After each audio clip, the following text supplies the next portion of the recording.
It is Thursday, January 22nd, 2026. It's 48 degrees right now, approximately 2 p.m. Central Time. We have some winter weather coming starting tomorrow night through Sunday night. And then it's not going to get very warm. Some of our low temps are going to be in the single digits. I'm going to make sure that these girls are ready for the weather that's coming.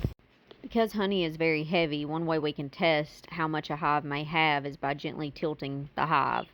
If it tilts easily, it's very lightweight, they probably need more resources. You want to be careful doing that. You don't want to tip the hive over, your boxes come apart, things like that. I don't like opening my hives at all if it's below 50. But I'm just doing this rather quickly, just opening this top cover here, and then inside there's an inner cover. I'm just opening that real quick, putting some sugar bricks in there that I made, and then closing it right back up. I'm not inspecting, it's not warm enough for that. These gaps here between the boxes, they will seal that up with propolis to help prevent air from blowing through and help control the temperature of the hive a little bit better. And every time I break that open, that is breaking that seal, and they have to redo it, which is more work for them to do. This hive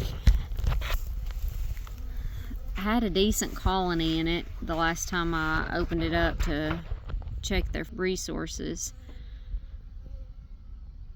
I don't see as many bees at the entrance as I do the other hives that I've checked so far. But that doesn't mean anything. That doesn't mean that the colony inside is small.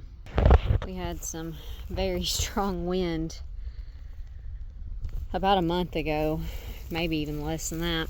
And it did blow one of these hives over, unfortunately, and I did lose the bees because it rained that night and then got cold the following day, which was very unfortunate. One of my more thin and small sugar bricks, it crumbled as I was putting it on here.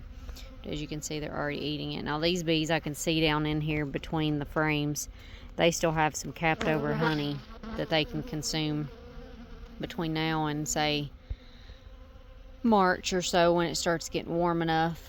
So I think they'll be good. I don't have much honey left from last year, and I don't know that we'll get any this year. I'm hoping we will, but something partly out of my control. It's up to the bees and the weather. But I did put a little bit of their own honey in these sugar bricks just to kind of give them a little boost.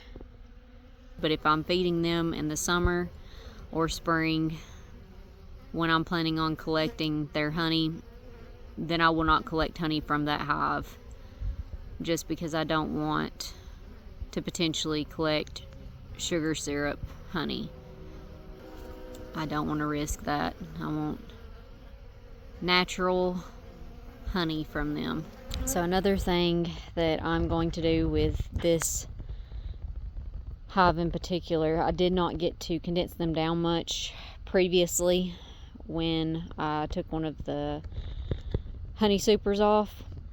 And there are less bees in there now than there was, so I'm going to take this top. This is a honey super. I'm going to take that off. There's not many frames left in it. I've been gradually taking them away, hoping that the bees would start moving down, and they have. So I'm going to remove it, and doing so, because heat rises, is going to help the colony inside stay warm. I don't want to break what's called the cluster. I don't want to break that up. It seems to be in this area right now, so they have went down a little bit as they were up here. They've got more food down here, so that's probably why they moved down. Some of the stuff that I read said that they typically, when they go up, they won't move down. But we've had some really warm days. They were out earlier this week, actually.